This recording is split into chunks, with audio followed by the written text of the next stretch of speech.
नमस्कार, जय हिंद। स्वागत है आप सभी विद्यार्थियों का आपके अपने यूट्यूब प्लेटफॉर्म उदय एजुकेशन में। विद्यार्थियों, इस वीडियो में बात करेंगे बोर्ड परीक्षा 2023 की दृष्टि से इम्पोर्टेंट कक्षा 8 के गणित विषय के पेपर के बारे में, जिसके बारे में आप सभी लगातार कमेंट भी कर रहे थे और आप सभी की डिमांड थी कि सर गणित का पेपर लेके आओ। तो बिल्कुल आप सभी के कमेंट को ध्यान में रखते हुए मैं गणित के इंपॉर्टेंट प्रश्न लेके आया हूँ, जो कि आपके आने वाले बोर्ड परीक्षा की दृष्टि से इम्पोर्टेंट रहेंगे। तो सभी विद्यार्थियों से निवेदन रहेगा, वीडियो को अंत तक जरूर देखिएगा, वीडियो को लाइक कर दीजिएगा। आपका अपना चैनल है, अभी तक आपने चैनल को सब्सक्राइब नहीं किया तो चैनल को सब्सक्राइब जरूर कर दीजिएगा। विद्यार्थियों, जो भी प्रश्न है इनको आप अच्छे से तैयार कर लीजिएगा, ऐसे ही प्रश्न आपके एग्जाम में आने वाले हैं, तो वीडियो को अंत तक देखिएगा। पहला प्रश्न, -2 से बड़ी 5 परिमेय संख्याएं लिखिए। यानी आपको क्या करना, -2 से बड़ी जो 5 परिमेय संख्याएं हैं वो लिखनी है, तो आप अच्छे से याद कर लीजिएगा। दूसरा प्रश्न है, निम्न समीकरणों को हल कीजिए। यानी जो आगे समीकरण दिए हुए हैं इनको हल करना है, यानी इनको धीरे धीरे आपको सॉल्व करना है और अपनी कॉपी में सारे के उत्तर लिखने हैं। तो पहला समीकरण देखिए, x-2 = 7, इसको आपको हल करना है। दूसरा समीकरण है y+3 = 10, तो ये कैसे निकलता है, कैसे बनता है, तो वो y के स्थान पे कौन सा मान लेना है वो आराम से आप इसको हल कर दीजिएगा और इसकी विधि है उसको याद कर लीजिएगा। तीसरा समीकरण है 6 = z+2। चौथा समीकरण है 6x = 12 और पांचवा आपका समीकरण है वो है 17 + 6p = 19। तो इनको आपको हल करना, इन समीकरणों को अच्छे से एक बार अपनी रफ कॉपी निकालिए, आप लिख दीजिए और इनको सॉल्व कीजिएगा, ताकि आने वाले समय में जब आपका बोर्ड परीक्षा होगी तो आराम से आप इन प्रश्नों को कर पाएँ। तीसरा प्रश्न देखिए, बार बार घटाने की विधि से 100 और 169 का वर्ग ज्ञात कीजिए। घटाने की विधि है उससे आपको 100 का वर्ग ज्ञात करना है और साथ ही 169 का वर्ग ज्ञात करना है।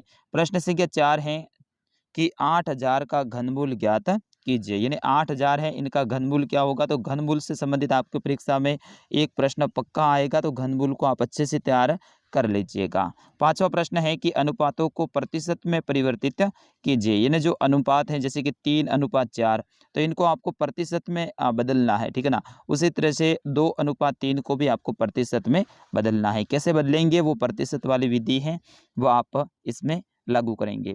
प्रश्न संख्या 6, 12a - 9ab + 5b - 3 में से 4a - 7ab + 3b + 12 को घटाइए। यानी ये है, इनमें से आपको क्या करना है, इनमें से इनको घटाना है, तो वो घटाने वाली विधि है उससे आप करेंगे। इन प्रश्नों को भी आप अच्छे से तैयार कर लीजिएगा, ऐसा ही पेपर आएगा विद्यार्थियों। इन प्रश्नों को आपको सॉल्व करना आना चाहिए, ठीक है ना।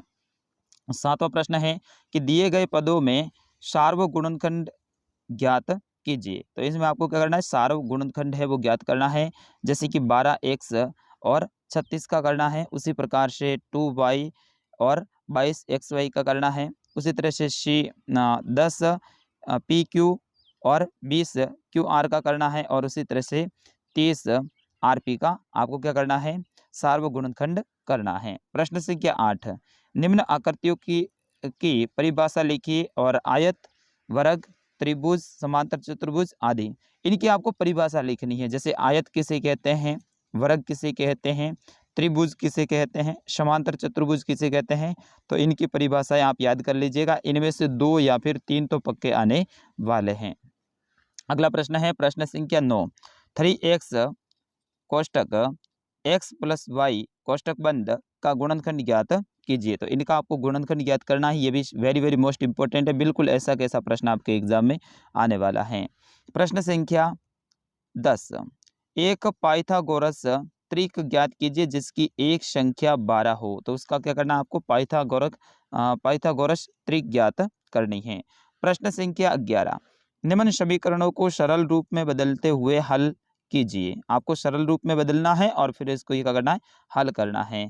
तो ये समीकरण है, पहला समीकरण देखिए, 3 कोष्टक t - 3 कोष्टक बंद बराबर 5 होता है। अगला देखिए, इसी में कोष्टक 2t + 1 और फिर उसके बाद में जो दूसरा है समीकरण वो आपका ये बी वाला है, 15 कोष्टक y - 4 कोष्टक बंद -2 कोष्टक y - 9 कोष्टक बंद फिर उसके बाद में प्लस, इस तरह से इन समीकरणों को आपको हल करना है। विद्यार्थियों, मैं गणित का टीचर नहीं हूँ, क्षमा चाहता हूँ। उत्तर प्रश्नों के उत्तर मैं नहीं बता सकता हूँ और प्रत्येक प्रश्न का उत्तर भी बड़ा है, तो मैं अलग से आपका गणित का एक और वीडियो लेके आऊँगा और उसमें सारे प्रश्नों को हल करके मैं आपको बताऊंगा, लेकिन इसमें मैं नहीं बता सकता हूँ। अगला प्रश्न है प्रश्न संख्या 12, रेखिक आलेख बनाइए। ठीक है ना, आपको क्या करना है, रेखिक आलेख बनाना है।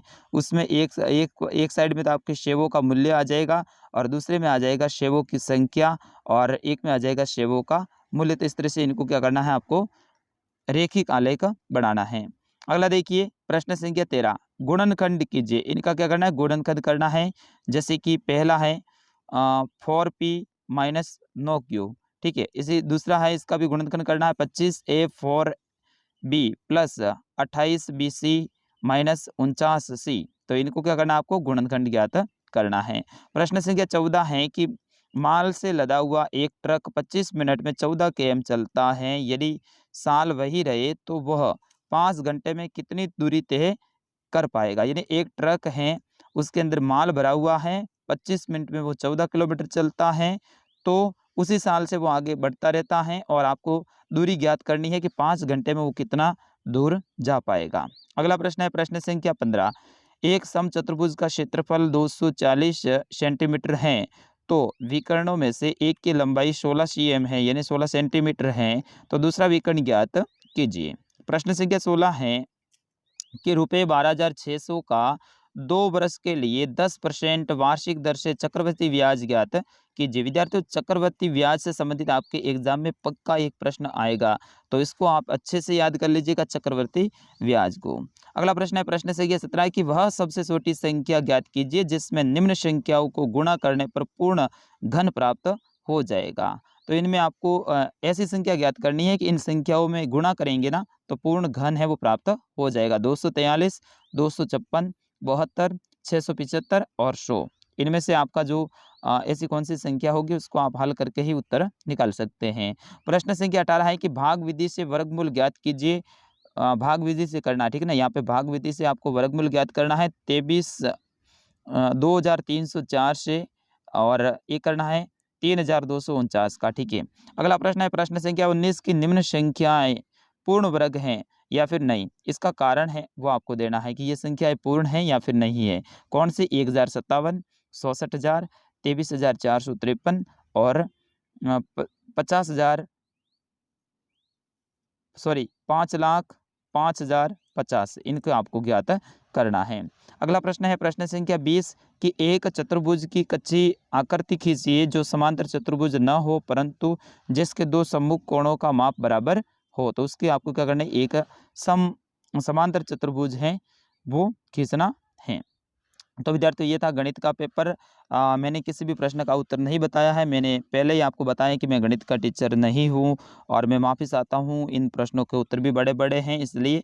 लेकिन हाँ, अगले जो आपके विषय आएंगे जैसे कि विज्ञान, हिंदी, सामाजिक और संस्कृत के भी, तो इनके उत्तर मैं ज़रूर आपको बता सकता हूँ। ओनली फॉर गणित के उत्तर मैं नहीं बता सकता हूँ क्योंकि गणित का मैं टीचर नहीं हूँ। तो मिलते हैं अगले वीडियो में, तब तक के लिए नमस्कार, जय हिंद।